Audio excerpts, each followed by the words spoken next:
આપણે એનો એક લાઈવ ડેમો જોઈએ. એક ટીમ્પુ જે છે એની ઉપર આપણે નાખીએ તમે જોઈ શકો એનો રિઝલ્ટ.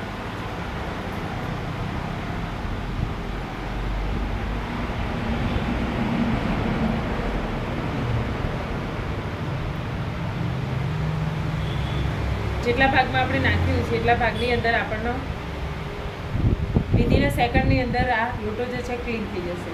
એટલે આ રીતે ડાબા પિત્તળના વાસણો જે છે એને આપણે અલ્ટ્રા ગાર્ડ જે છે એનાથી આપણે ક્લીન કરી શકીએ છીએ. અને સાથે ટોયલેટ ક્લીનર તો છે જ, અને ટોયલેટ ક્લીન કરવામાં આપણને જે ઇરિટેશન થતું હોય છે, જે સ્મેલ કે એનાથી આપણા શ્વાસ લેવામાં તકલીફ થતી હોય એવું કંઈ થતું નથી. અને આ લોટો જે છે આ રીતે તમે ઘસી દો અને પછી પાણીથી ધોઈ અને પછી લૂછી મૂકી દેવાનો. 2-3 મહિના સુધી તમારો આ લોટો જે છે એવું રહેશે.